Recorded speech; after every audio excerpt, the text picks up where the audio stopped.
బంగ్లాదేశ్ తాత్కాలిక chief Mohammed Younis కలలయ్యేలా కనిపిస్తోంది. గత ఏడాది ఆగస్టు 5న షేక్ హసీనా ప్రభుత్వం కుప్పకూలిన తర్వాత నుంచి ఆయన దేశానికి తాత్కాలిక ప్రధానిగా వ్యవహరిస్తున్నారు. ఎన్నికల గురించి ఆయన ఇప్పటికీ నాంచుతూ వస్తున్నారు.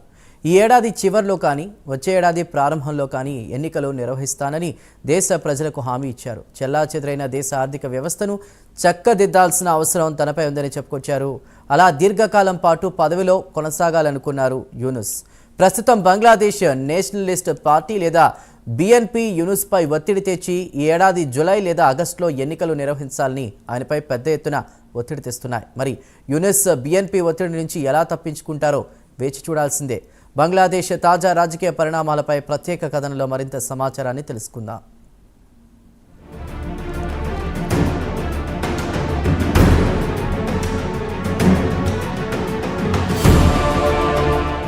బంగ్లాదేశ్లో కుట్రపూరితంగా షేక్ హసీనా ప్రభుత్వాన్ని కూల్చిన తర్వాత దేశంలో శాంతి భద్రతలు పూర్తిగా అస్తవ్యస్తమయ్యాయి. విద్యార్థుల కోట ఉద్యమం మొదలై అది తీవ్ర రూపం దాల్చి చివరికి ప్రధానమంత్రిగా ఉన్న షేక్ హసీనా ప్రభుత్వం కూల్చే వరకెళ్లింది.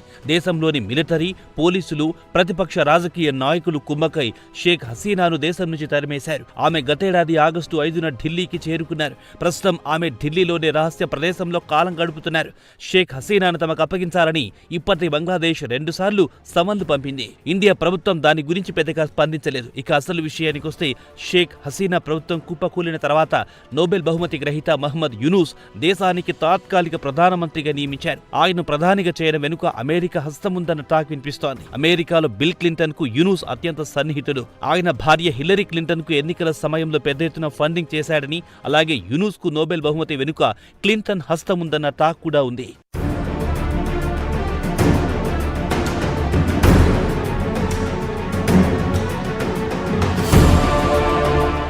ఇక యూనుస్ విషయానికొస్తే ఆయన తాత్కాలిక ప్రధానమంత్రిగా బాధ్యతలు స్వీకరించిన తర్వాత నుంచి ఆయన పదవి నుంచి దిగడానికి ససేమిరా అంటున్నారు.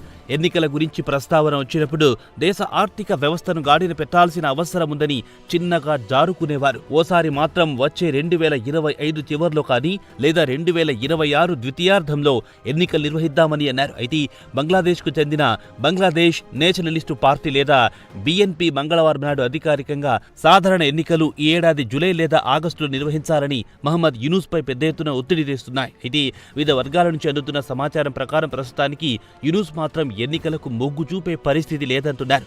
ఎందుకంటే యూనుస్ వెనుక విద్యార్థి నాయకులు పూర్తి స్థాయిలో మద్దతు ఇస్తున్నారు.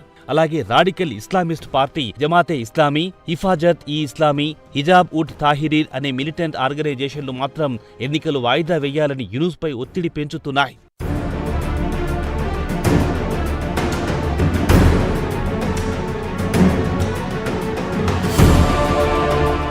ఇదిలా ఉండగా మంగళవారం నాడు BNP secretary general Mirza Fakhrul ఇస్లాం అలింగర్ మీడియాలో సమావేశం ఏర్పాటు చేసి ప్రజాస్వామ్యబద్ధంగా ప్రభుత్వం నడపాలని, దానికి ప్రజలు ఎన్నుకున్న ప్రభుత్వం ఉండాలని, ప్రస్తుతం ఎన్నికలకు వెళ్లాల్సిన సమయం ఆసన్నమైందన్నారు. ఈ ఏడాది ద్వితీయార్థం అంటే జూలై లేదా ఆగస్టులో ఎన్నికలు నిర్వహించడానికి అనుకూలమైన కాలమని చెప్పారు. తాము ప్రభుత్వంతో పాటు ఎన్నికల కమిషన్ను కలిశాం.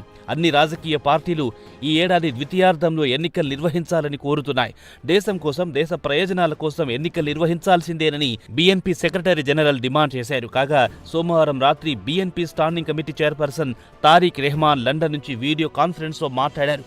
ఆయన కూడా దేశంలో ఎన్నికలు నిర్వహించడానికి ఇదే అనువైన సమయమని, తాత్కాలిక ప్రభుత్వంపై ఒత్తిడి తేవాల్సిన సమయం ఆసన్నమైందన్నారని బిఎన్పి వర్గాలు చెప్పాయి.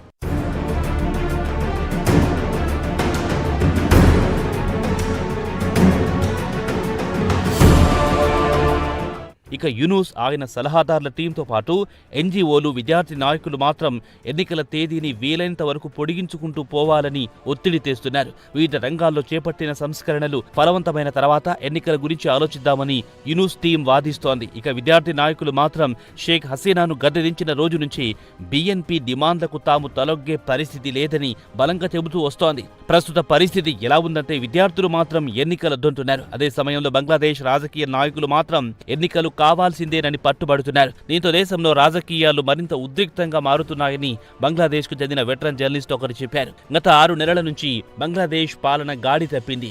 బిఎన్పితో పాటు యూనుస్ విషయానికొస్తే పలు ఇస్లామిస్టు పార్టీల సహకారంతో నెట్టుకొస్తున్నారు. అలాగే విద్యార్థి నాయకులు, పౌర సమాజానికి చెందిన వారు కూడా కలిసి హసీనా ప్రభుత్వాన్ని కూల్చారు. దేశంలో శాంతి భద్రతలు కుప్పకూలి మైనార్టీలపై దాడులు జరిగినా, అలాగే దేశ ఆర్థిక వ్యవస్థ పతనమైనా వారు మాత్రం పట్టించుకోలేదు. షేక్ హసీనా ప్రభుత్వం పూర్తిగా అవినీతిలో కూరుకుపోయింది. ఆమెను ముందు గద్దె దించడమే తమ ఎజెండా అని పట్టుదలకు పోయారు.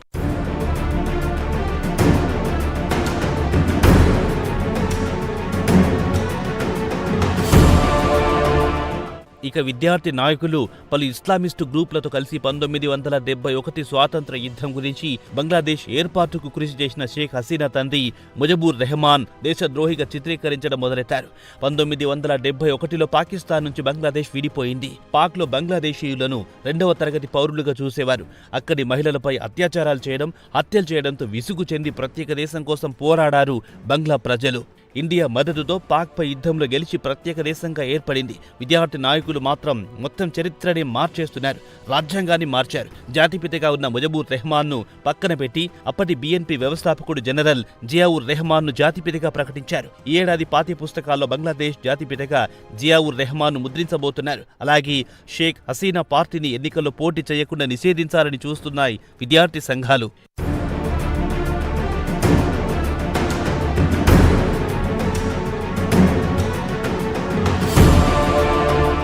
ఇక బీఎన్పీ మాత్రం వెంటనే ఎన్నికలు నిర్వహించాలని పట్టుబడుతోంది. ఎందుకంటే ప్రస్తుతం బీఎన్పీ వ్యవస్థాపకుడు ఖలీదా జియా భర్త జనరల్ జియావుర్ రెహమాన్ జాతిపితగా ప్రకటించారు. ఆయన పేరు చెప్పి ఎన్నికల్లో గెలవాలని చూస్తోంది. ఎన్నికల్లో పోటీ చేస్తే తప్పకుండా గెలుస్తామన్న ధీమాతో ఉంది. షేక్ హసీనా పార్టీ పోటీ చేసినా ఎలాంటి ఇబ్బంది లేదని భావిస్తోంది. అయితే విద్యార్థి నాయకులు మాత్రం ఈ ఏడాది జూలై, ఆగస్టులో ఎన్నికలు జరిపితే ఆమె గద్దె దిగి దాదాపు ఏడాది అవుతుంది కాబట్టి ప్రజల నుంచి సానుభూతి దక్కించుకోవడానికి ప్రయత్నిస్తారని విద్యార్థులు భావిస్తున్నారు. ఇక విద్యార్థుల విషయానికి వస్తే వారు కూడా ఇస్లామిస్ట్ పార్టీల మద్దతుతో రాజకీయ పార్టీ ప్రారంభించి అధికారంలో రావాలనుకుంటున్నారు. అందుకే వీలైనంత వరకు ఎన్నికలను వాయిదా వేయాలని విద్యార్థులు పట్టుబడుతున్నారు. ప్రస్తుత విద్యార్థి నాయకులకు ప్రజలు పెద్దగా మద్దతు లేదని రాజకీయ పరిశీలకులు చెబుతున్నారు.